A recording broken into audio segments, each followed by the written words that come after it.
Christmas is scarily close, and the perfect Christmas gift for a loved one this year is the shit they never taught you. Like a lot of people listening, I'm sure in your traditional education, you've got all sorts of useful things and maybe a commoditized skill set like it was for myself. But it's really where books that really teach you the real stuff. Like for us, we've read hundreds and hundreds and things like how to act in a job interview to get a job, learning soft skills like public speaking, pitching ideas, negotiating, how to add scarce skills to find your niche, managing people and projects, getting things done, habits to install to be as effective as you possibly can. These, what we learn for ourselves, are the most important things. And these are all the things that we've put into our book, The Shit They Never Taught You, all the best stuff in one volume. A book, you can never go wrong buying someone a book for a Christmas present. And this is not just any book. This is 115 of the best books we've ever read, all compacted into one. This is The Shit They Never Taught You. It takes all the best stuff we've learned over our reading journey, spent tens of thousands of dollars buying books, we've spent tens of thousands of hours reading books and summarizing books, and now we've got it all in one place. So this Christmas, buy yourself or a loved one a copy of The Shit They Never Taught You. Head to theshittheynevertaughtyou.com.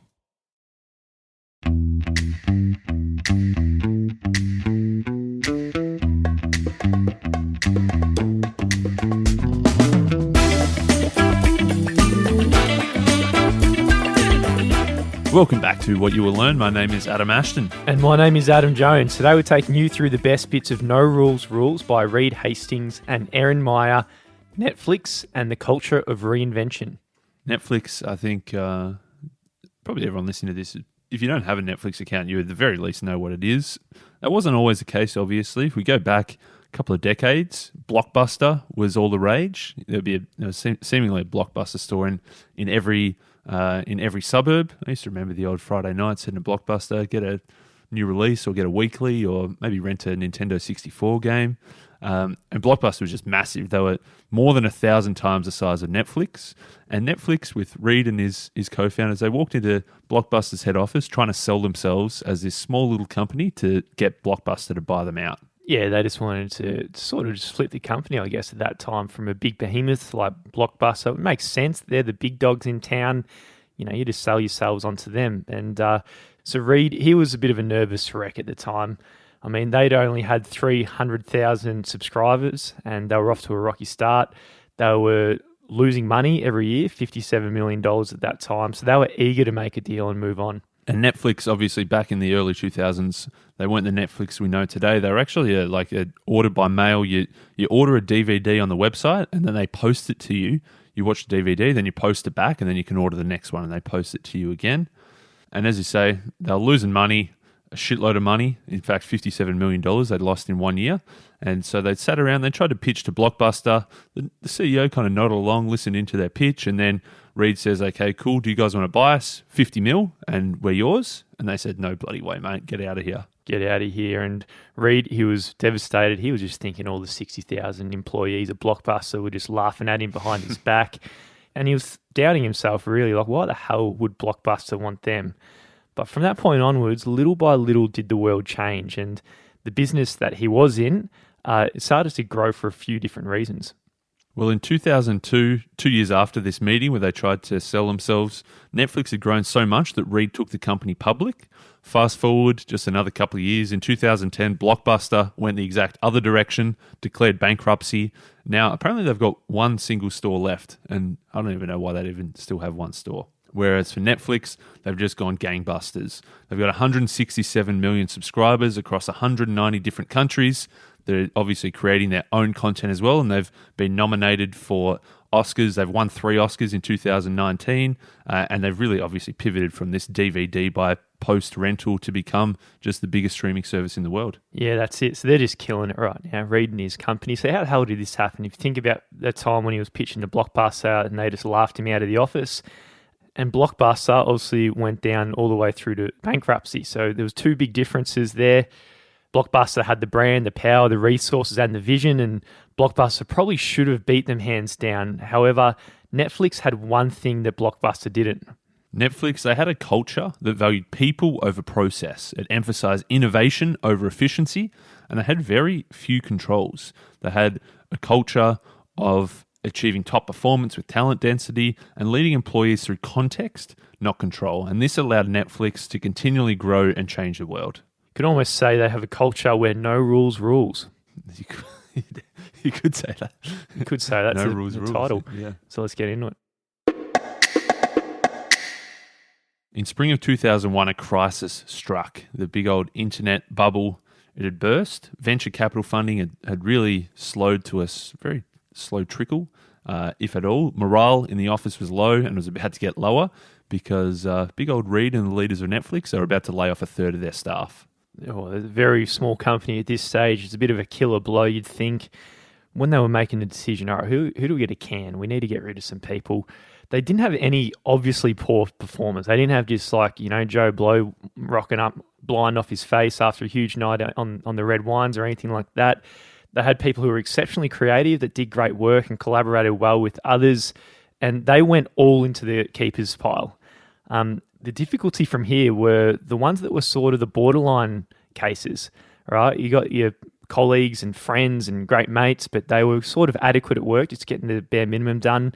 And others worked like crazy, but you needed to hold their hand through everything. So everyone had their little ticks on these borderline cases. Yeah, plenty of ticks. A couple of crosses that sneak in. It's kind of hard to work out. If there's more ticks than crosses, how do you work out who to actually get rid of? So it's definitely a tough one.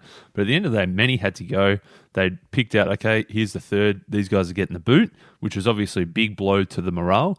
But Reed and the rest of the leaders are kind of expecting there's going to be kind of like a second wave here because the people who are left are going to think, oh my God, like it could have been us. This company sucks. They're getting rid of everybody. What a shocking place to work.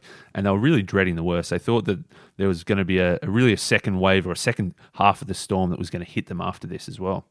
However, they gave everyone the boot, and then within a few weeks, this huge storm that they were waiting to come, it didn't happen, and quite the opposite happened, actually.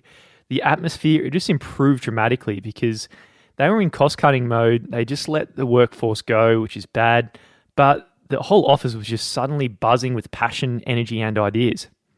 The people that were left were obviously all the guns, and they kind of got rid of the people who were good, but just they weren't great, but they got rid of them.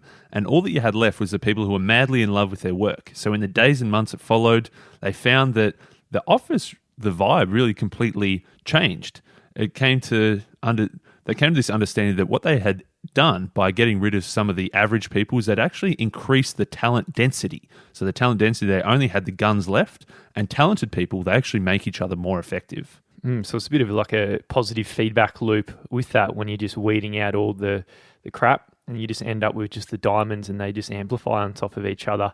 Because a team with one or two merely adequate employees, just a couple of stragglers, they bring down the performance of everyone on the team.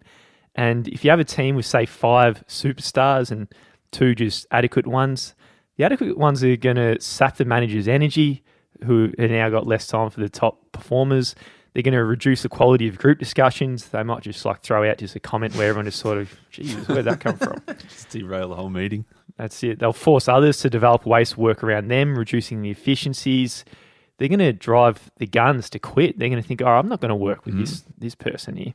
And they're probably, more than anything, just going to show the team that the managers out there, they're accepting mediocrity. This is the subpar level of standard that we all need to meet. And with that, you're going to multiply the problem throughout the team. Yeah, for the top performers, the great workplace to them doesn't mean the lavish office, the inbuilt gym, the table tennis tables, the free sushi for lunch. For them, a great workplace is being surrounded by people who are great and can help you get better. So when everybody is excellent and you've got rid of just the merely adequate people, then performance just keeps spiraling up and up and up. This performance is contagious. There was Professor Willie Phelps of the University of New South Wales in Australia. He conducted pretty wild study, actually, demonstrating contagious behaviour in the work environment. What he did is he created several teams of 4 college students, which is always easy, the college students. You just get to pay them $20 and they're just scrambling for these studies. And he asked each team to complete a different management task in just 45 minutes. They said the top performers would get $100, which is, that's pretty juicy for 45 minutes of work if you do well. But what the college students didn't know was that Big Willie, he'd snuck in a couple of actors into these teams. So within each team, there was one actor and they had different roles. So maybe the actor would play the role of a slacker. That would be someone who would disengage. They put their feet up on the table. They'd be texting during the meetings. Or he might have slipped in a jerk, and the jerk is someone who just sarcastically says things like, "Oh, are you kidding me? Clearly you've never taken a business class before." Sounds like a real jerk. Or maybe there's just the depressive pessimist who just looked like his cat had just died. Was that in the book? The depressive pessimist just looked like his cat had just died, always complaining, saying, "We're never going to win. Why even try?" So having these little actors slipped into the group, Willie wanted to see what would happen to the group. So the actor did so obviously without tipping off the rest of the team that he was just acting like a regular student with these interesting characteristics. And some of the findings of the research, they found that whenever the teams are exceptionally talented, all it takes is one individual's bad behaviour to bring down the effectiveness of each individual and the entire team, of course. It turns out that even if you have 3 superstars and this one slacker or jerk or depressive pessimist, the entire performance of that team was worse by a whopping 30 to 40% just from that one dud.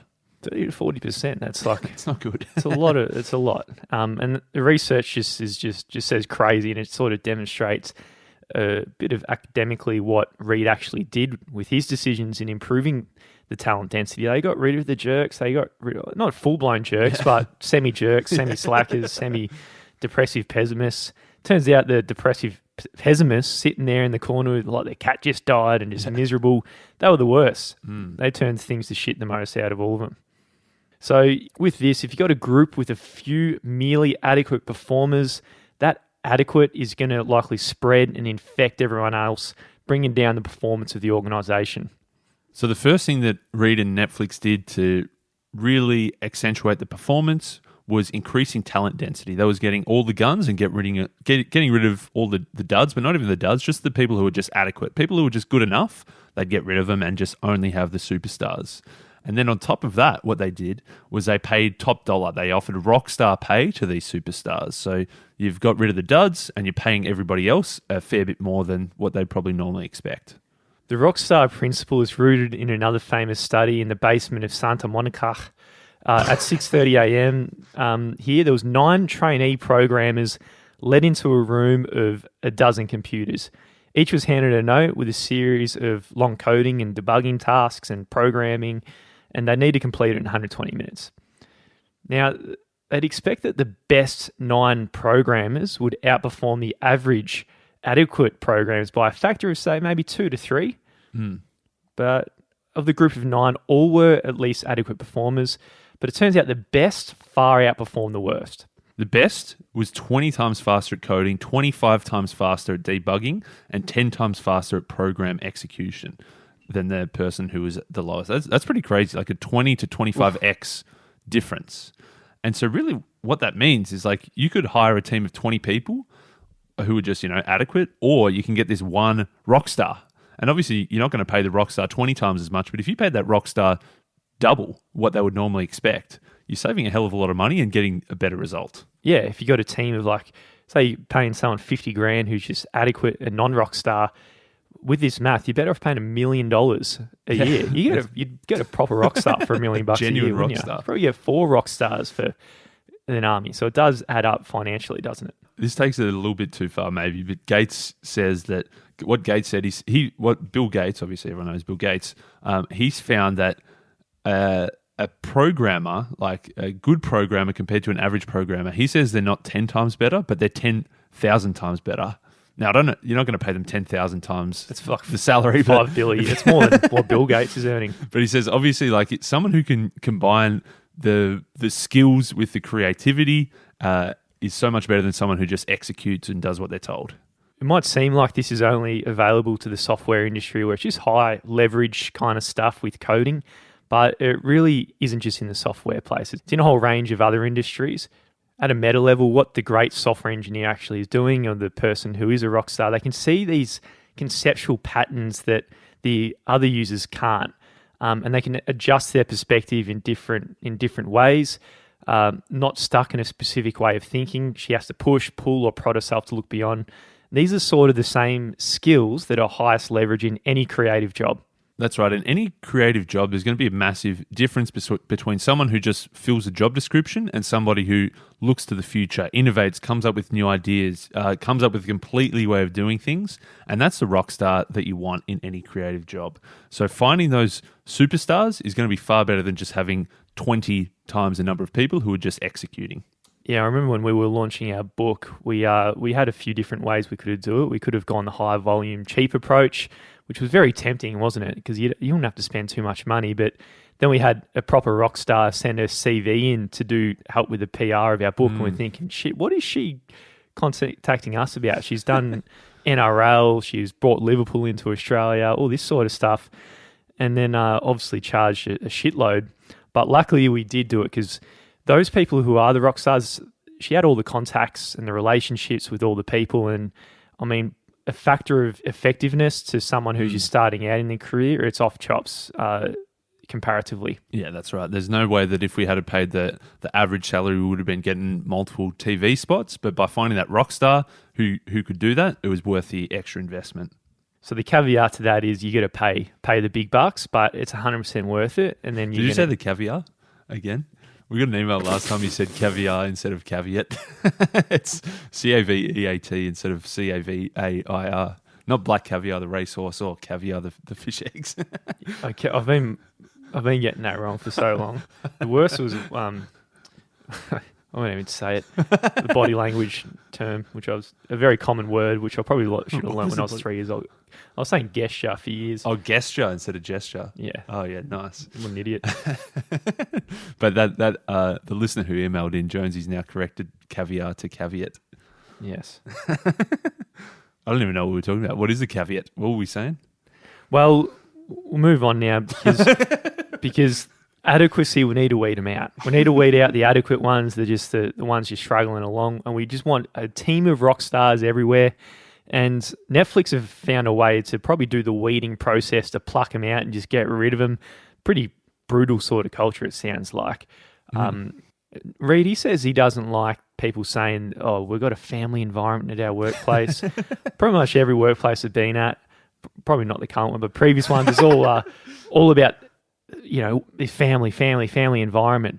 But what Reed saw was after 2001 layoffs, they didn't treat people like family. They just gave heap of people the arse. So you're not going to give people in the family the arse. That's right. Even the crazy old uncle who gets drunk at all the family dinners, they're still part of the family. You're not just going to kick him out. Oh, of course. If Uncle Andy rocks up to work drunk on a Monday morning like he does at your family Christmas, you probably should be getting rid of Uncle Andy out of the... It's family. You can't do that to your family. So family's obviously not a good metaphor for attracting and developing a high-talent, dense workforce. A better metaphor, Big Rito says, is it's more like a professional sports team. So a professional sports team, obviously there's some of those family elements that you want everybody to click and collaborate and get along. But at the same time, if someone's underperforming, you trade them out. You rip up their contract, you shaft them off to another team in a different city and try to recruit somebody better to fill that slot to maximize the performance of your team overall. So a company shouldn't really be like a family. It should be more like a professional sports team. Yeah, the coach would just swap and trade players in and out throughout the year in order to make sure that the best person is in the best position every time, and they need to win in the marketplace. A pro sports team, it demands excellence. You're counting on the manager to make sure every position, so it keeps the manager accountable. You're training to win. You're expecting to receive candid and continuous feedback on how to actually improve your game all the time. And everyone knows that effort isn't enough. You need to put a B-grade performance doesn't cut it. Everyone needs to be bringing their A game every time they step on the pitch. So how Netflix assesses their employees is like a pretty simple question to ask yourself. They call it the keeper test. So who's a keeper? Who do you want to keep? And you, hypothetically, if this person, one of your team members, walked into your office tomorrow and said, I've got a new job offer, I'm going to quit and move somewhere else, how much would you fight to try to keep them? If you would really, say we'll offer you more money, we'll offer you a better title, if you really desperately want to keep this person, they're a keeper. If they walk in and say that and there's a bit of relief and you think, oh, I kind of didn't really want this bloke in my team anyway, he's kind of stuffed up a couple of things, it's probably not the worst that he's leaving, then you probably should have already shafted him. Give him the boot straight away. Yeah. So you need to be asking, you're doing the keeper test every time you see him. You just look him in the eye and go, no, I wouldn't keep you. Get out of here. And so what he says is, if you're asking yourself this question of every person in your team and there's somebody who, if they quit, you'd be a little relieved, get rid of them. And it's pretty harsh to say, obviously, but what he says is adequate performance gets a juicy severance package. So you get rid of them now, you pay them a fair bit of money to get rid of them, and then you look for a superstar that can fill their spot. Yeah, and 4 to 6 months. Kind of sounds weird to say, I'm going to give you a shitload of money to leave. the people leaving are pretty happy. It's a win-win in many ways. They're getting 4 to 6 months. They're going on a vacation in Vanuatu or wherever they like. But the company's saving all the wasted effort and getting straight to the point of finding a rock star because they disproportionately add value. And of course, paying the rock star to come in, but also the people within the company, they encourage them to say, all right, if you're going to get poached by someone, just have that conversation as intel for us. You know, that they might want to pay 50% overs. We want to know that because we're going to go above that 50% overs and keep you. And if you think about it might sound weird saying paying someone 4 to 6 months of their salary to not work for you, bizarre. But if you think about how other companies do it, big companies with tens of thousands of employees, big public companies, their HR policy is like you got to try to keep somebody. You got to go through this PIP, this performance improvement plan, where you've got to document meetings where you've given people multiple warnings and you put them on the plan. They've got to meet with the manager. They've got to be told exactly what they need to improve. They've got to meet with HR every week to show progress. And then maybe eventually after 6 months of documenting all these meetings, all these improvements, all this wasted time from the manager, from the team, from the HR team, eventually then you can say, okay, you're not good enough, we'll give you the ass. So much wasted time. You should have just paid them the 6 months straight up and got rid of them. I remember when I was at ANZ, there was like there's like a 4-tier system of ranking. I forget what the top 3 were. There's like excellent, great, good, needs improvement. There's no shit. There was just needs improvement, and that's what I got. I got a needs improvement. Did you? But they couldn't get rid of me though. Yeah, they can't get rid of you. They should have given me if they had said here's 4 to 6 months salary. I could have been off their book. Well, they should play because you were just leaving, man, at 10 a.m. You go away for 3 hours, go to the gym, catch up with me for a coffee, and they just didn't get rid of you. Yeah, they just said, "Oh, you need improvement." You go, all right, I'll go improve away from the workplace. I didn't even get to the level of performance improvement plan. It's so hard to get rid of people in that kind of organization, whereas Netflix takes the approach that if you're not good enough, we're going to get rid of you and find someone better to fill your spot. And Reed, he even turns this back on himself as well, as the big dog, the superstar, he's the CEO, the CEO of the company. Even he says, hey, if you guys find that I'm not performing, if you find that I'm not doing a good enough job, or if you find that there's somebody better who could actually improve the whole company, then pay me out, get rid of me, and get this better person in. Because I don't want to be the one dragging everyone down. I want everybody to be learning from the best and have the best person in this position. So in summary, the culture of reinvention that Netflix did to really kick ass on their way to be who they are today, the first thing they did was increase their talent density. Imagine you rock up to work at 9 a.m. on a Monday morning. You got a meeting with your group of your colleagues. You're listening to your boss ramble about his plans for this upcoming retreat. Then your voice in your head pops up and totally disagrees with what he's saying. He's proposing an agenda. You know it's going to suck and just not be productive whatsoever. Should you say something in those moments? Or, a lot of us might hesitate and then the moment passes. And then again, later in that meeting, somebody else pipes up, somebody who is pretty long-winded, pretty repetitive. They start going over this current project that they're working on. They're going to keep going over and over and over the same point. It's dragging on. They've got their ideas about what they should do next, which is not going to work because you've tried it and you've got a feeling that this is just going in the completely wrong direction. Again, that voice in your head is kind of thinking, I should really say something here. Do you speak up? Again, your lips stay sealed. Yeah, this happens all the time, doesn't it? I think in a lot of meetings for a lot of us, everyone's felt moments like this, but a lot of the time we just stay silent because you think if you say something, your view's not going to get supported, or you don't want to be seen as the difficult person on the team, or just unpleasant to get into an argument and a spout, or you're a bit worried that they're going to say, hey, you're not a team player. Come on, just play along with what they're doing. Yeah, it's often a lot easier to stay quiet, and at most places that's probably the way things are done. But at Netflix, not saying something when you know that you should say something, he says that's tantamount to being disloyal to the company. If you fail to speak up when you disagree with a colleague, or if you've got feedback to someone that could be helpful but you keep it to yourself, then you're actually hurting yourself, you're hurting them, and you're hurting the company. So for Netflix, openly voicing opinions and feedback instead of talking and whispering behind their back, it reduces a lot of backstabbing in politics, and it allows the company to be real fast, right? You're getting feedback in real time.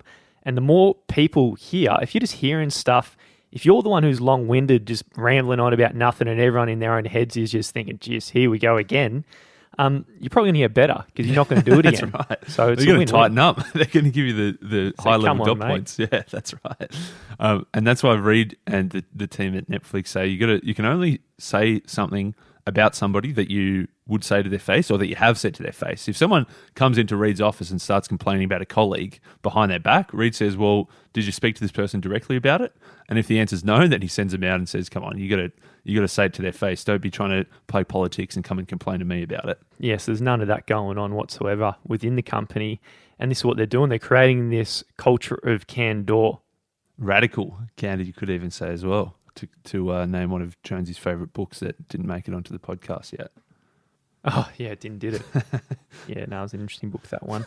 But in 2003, there was a bit of a problem in Garden Grove in California.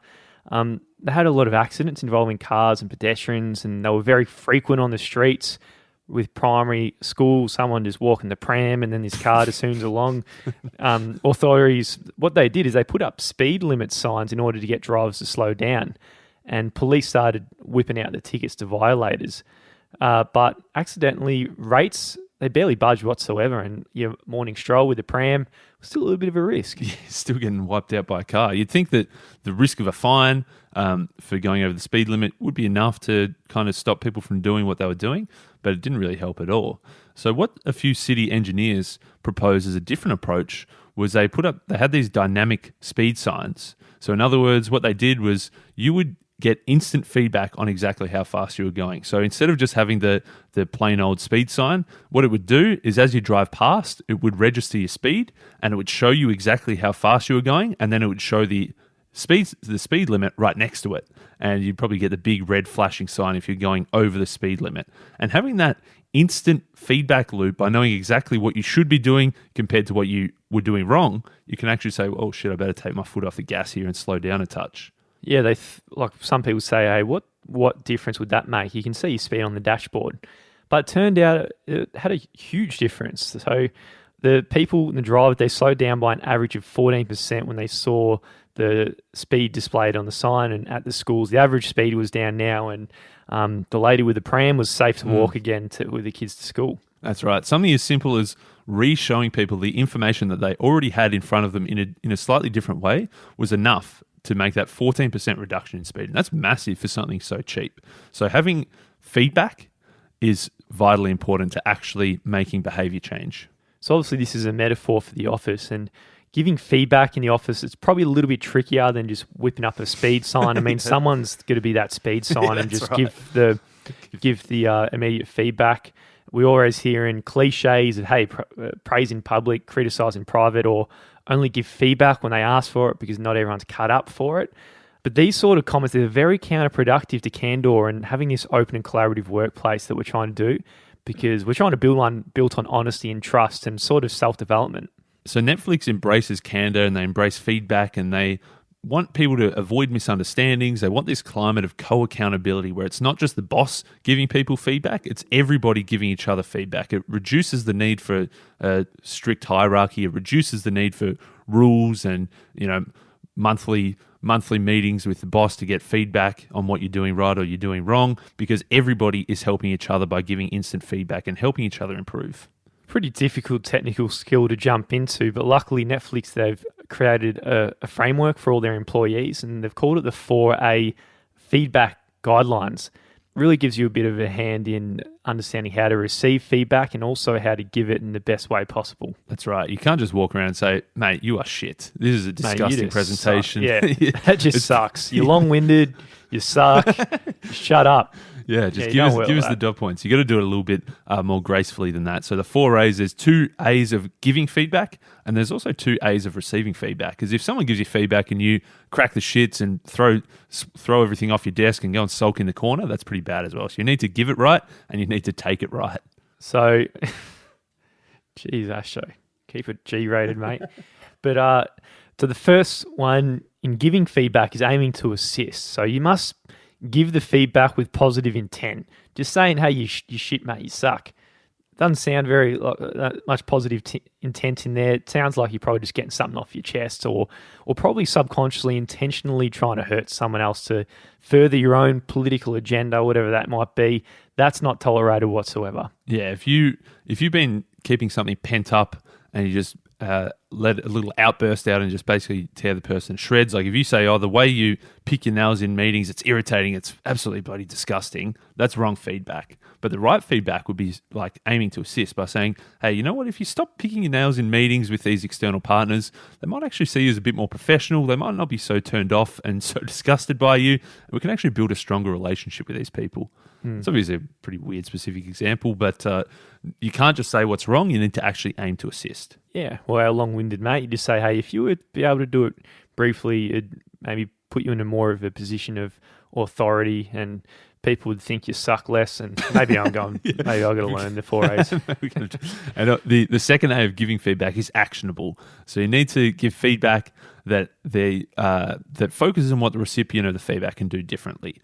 You don't just say, mate, you talk way too much. You should say, you know what, if you summarize this into just the high-level details, everybody would get a good grasp of the project, and then everybody can get on with making improvements.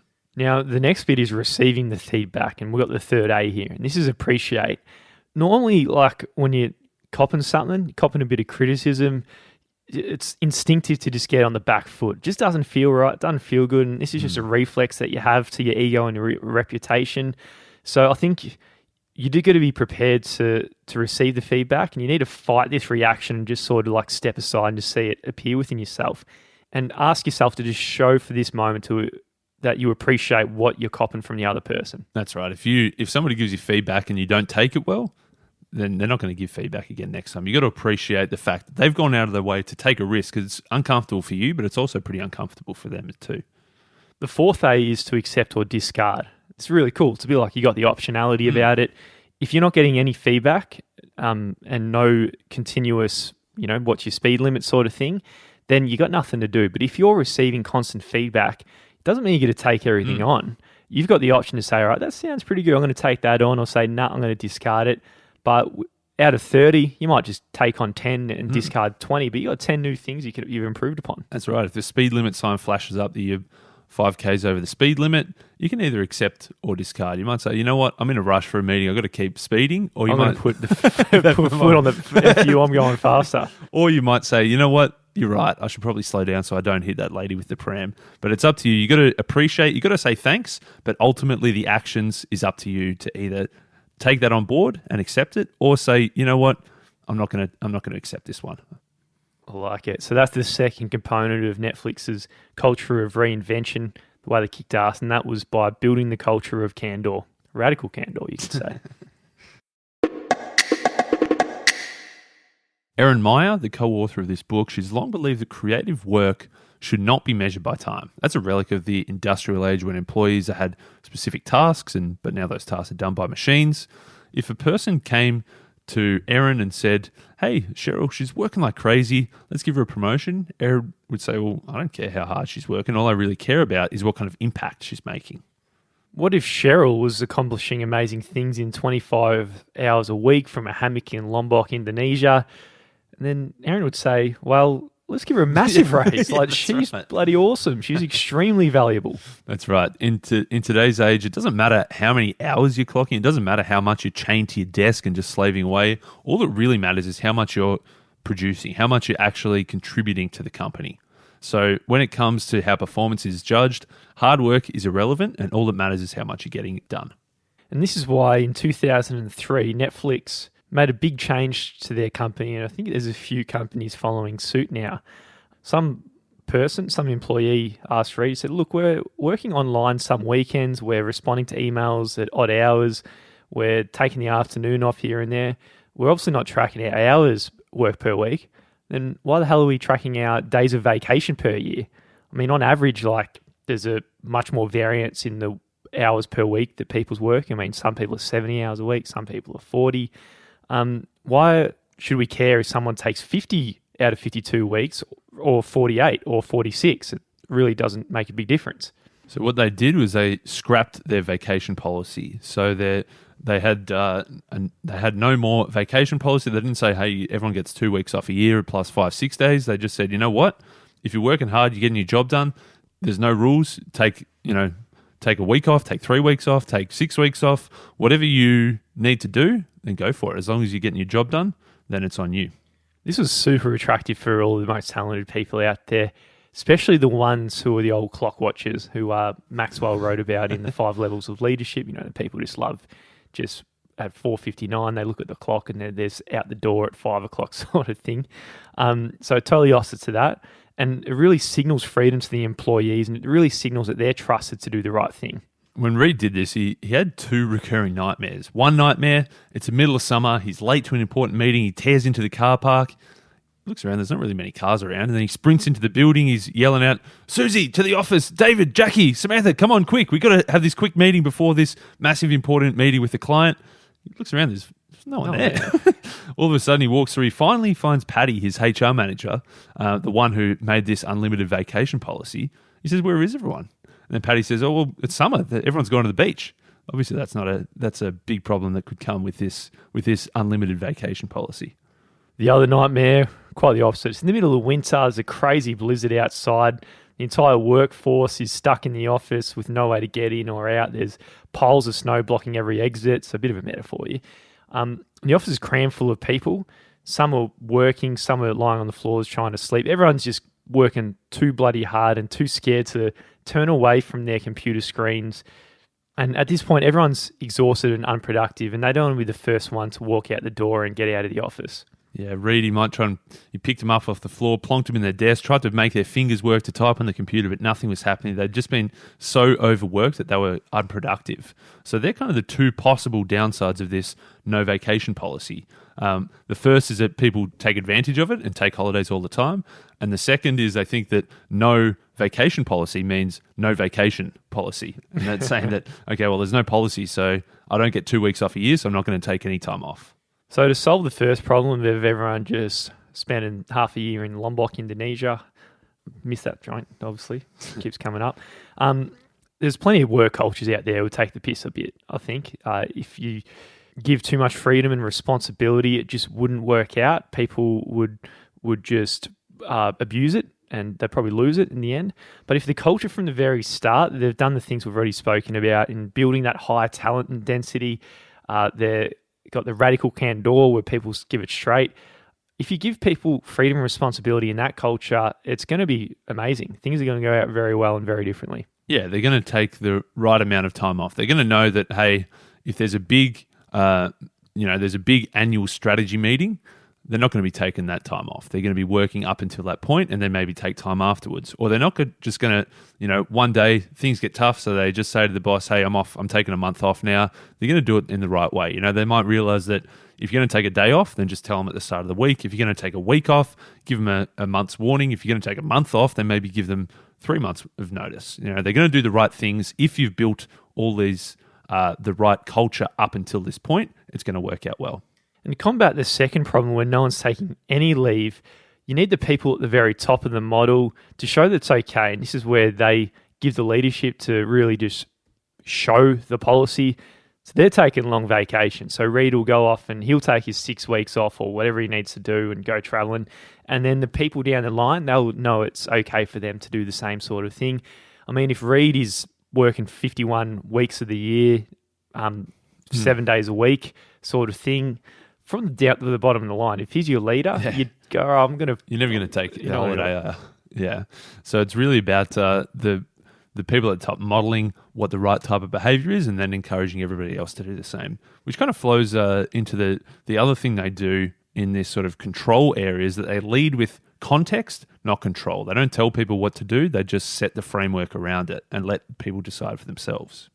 So many leaders out there, they use control processes to give employees some freedom to approach the task as they choose, but they still sort of allow the boss to come in on their unicorn and on the sunset and save the day and just get the job done when they need to. For example, they might put in a process like management by objectives and set the employee some KPIs and then monitor the progress at regular intervals and just sort of judge them on their final performance. And they might control the quality of their work by just putting a little error reduction processes, right? Like, the boss has to see every email before it goes out or something like that. That's leading by control. That's right. That's control. That you're getting into micromanagement territory there, but the boss retains full control over what the employee does. Leading by context is much more difficult, and it gives a hell of a lot more freedom to the employees. And what leading by context means is that you provide all of the information, you kind of set the objectives, you kind of set the direction, you kind of provide the background, you provide a bit of a framework, and then you let the team members make the decisions for themselves. You're not holding their hand, you're not making every decision for them and telling them what to do. You're just kind of setting the tone and saying, cool, it's over to you now. I give you freedom, responsibility, trust to make whatever decision you need to make. Of course, leading of context again, first big prerequisite is high talent density. If you've got someone who's a 3 out of 10, go in full control to make huge decisions on the behalf of the company, things aren't going to go very well for you at all.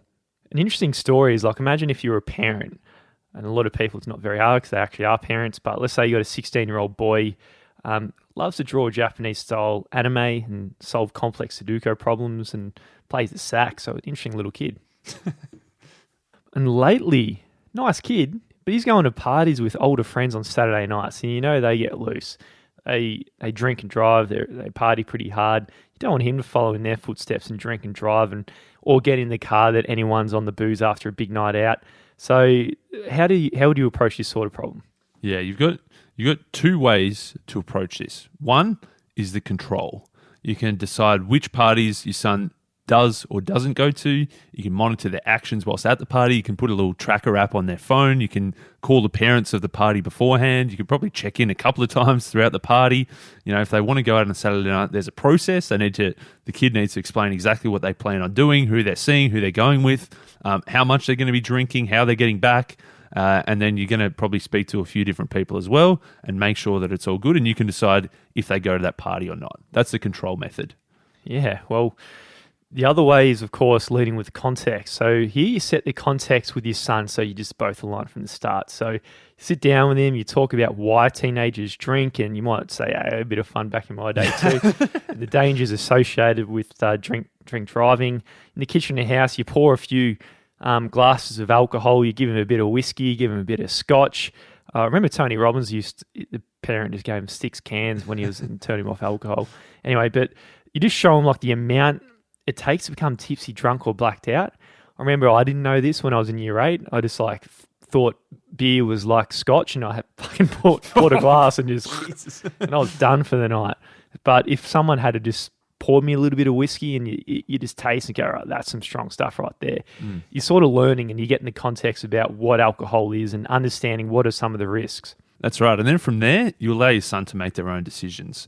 You're allowing them to exercise their own judgment. They're going to realize the dangers of drink driving, obviously for themselves and their friends, and they're going to probably decide for themselves, look, if I'm drunk, I don't want to drive. If somebody else is drunk and driving, I don't want to be in that car either, rather than just micromanaging, because obviously if you go full control method, they're going to try and rebel.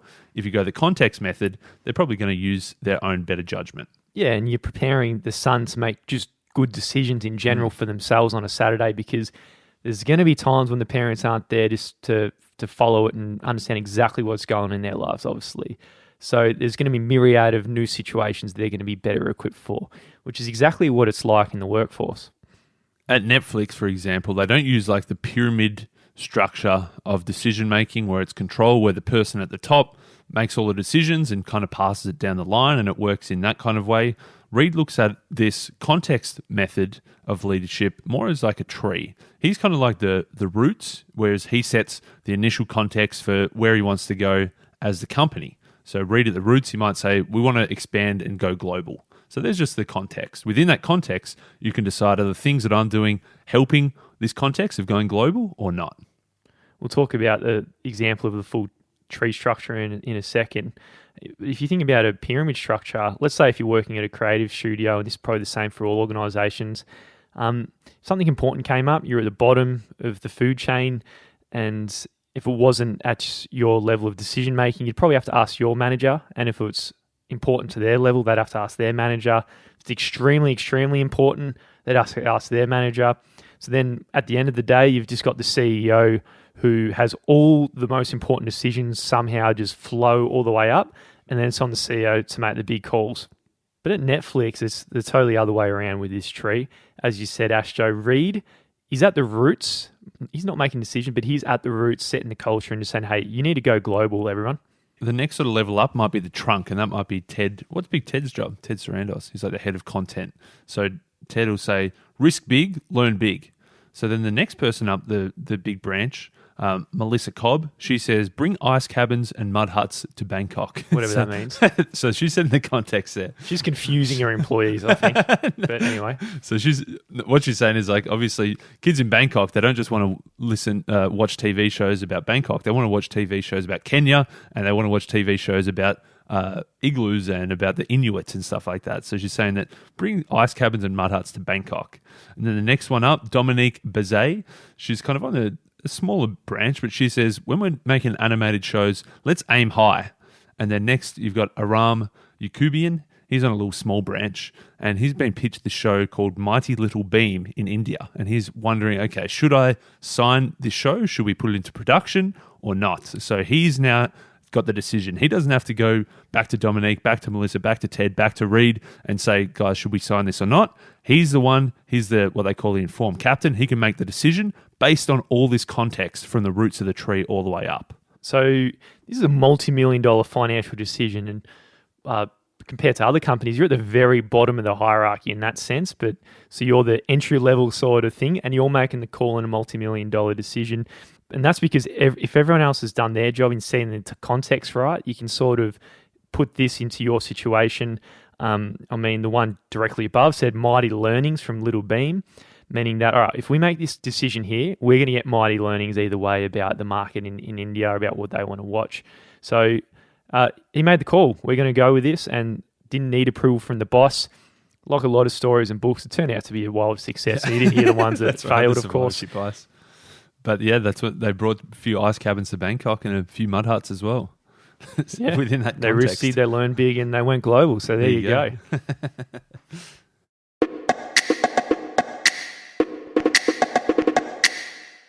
So now that we've had a bit of a glimpse into how Netflix operates and how they managed to turn around, getting this rejection from Blockbuster and then going in a completely opposite direction, going gangbusters while Blockbuster went bust, we've kind of got a decision to make. If you're leading a team or managing a company, we can choose to keep our old school industrial style of leadership, or we can implement this culture of freedom and responsibility, choosing speed and flexibility, and offering more freedoms to our employees. The growth and importance of intellectual property and the creative services in the economy is really requesting a lot of companies and their leaders to nurture inventiveness and innovation, and don't go out there and kill it. So this is an increasingly demanded thing in the marketplace. But most companies, of course, they're following these old paradigms. So the objective used to be not making errors, not stuffing up, and replicating as much as possible in, say, the industrial era. Today, it's very contrary. It's all about speed, creativity, and agility. In the past, the metaphor was probably like a symphony orchestra. You've got every specialist within their one specific role playing their one specific instrument. Then you got the conductor up the front that's overseeing and managing everything. That was the old way of doing it. A better way of doing it is probably getting rid of the conductor, tearing up the sheet music, and becoming more of a jazz band instead. You set the context, you set the rhythm, you maybe have the chord progressions and you have the tone, then everybody can improvise on top of that. As long as you've got the right talented types of people, then there might be a little bit of chaos at first, but with the right conditions, it's going to turn out into some pretty magical music.